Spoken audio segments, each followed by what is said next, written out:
আজ হঠাৎ রুকনিগঞ্জের মাজারে চলে আসলাম, কিন্তু এখানকার নিস্তব্ধতা, শান্তি আর আধ্যাত্মিকতার এক অন্যরকম ছোঁয়া মনটা কেড়ে নিল। মনে হচ্ছিল কোলাহল মুক্ত পৃথিবী থেকে অন্য কোনো আশ্রয়স্থলে চলে এসেছি। বর্তমানে আমরা রুকনিগঞ্জের মাজারে অবস্থান করতেছি।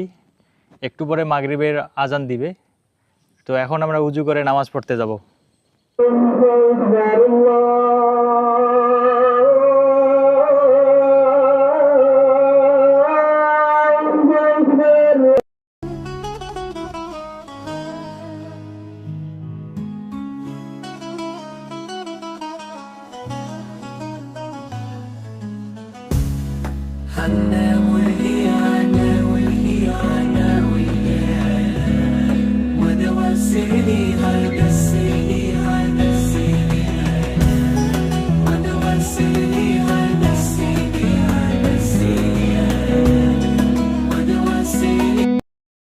আমাদের উজু করা শেষ, আমরা এখন নামাজের জন্য মসজিদে যাব।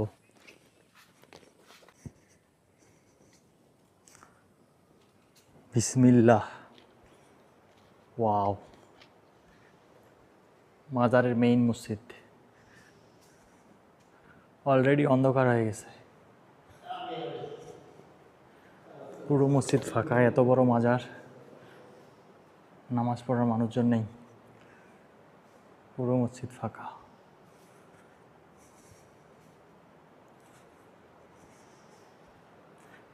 নতুন নতুন মসজিদে গিয়ে নামাজ পড়তে অনেক ভালো লাগে।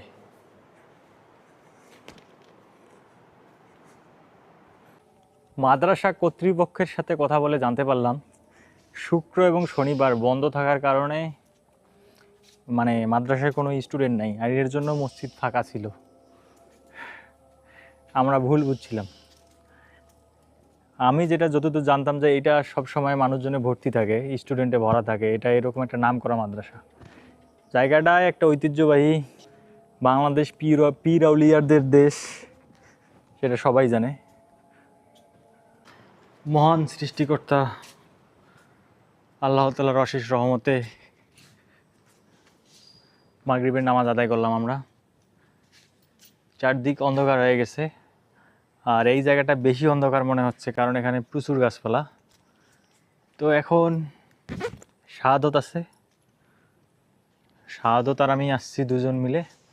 এখন আমরা বাসায় যাব। তো শাহাদত, মোটরসাইকেল স্টার্ট কর।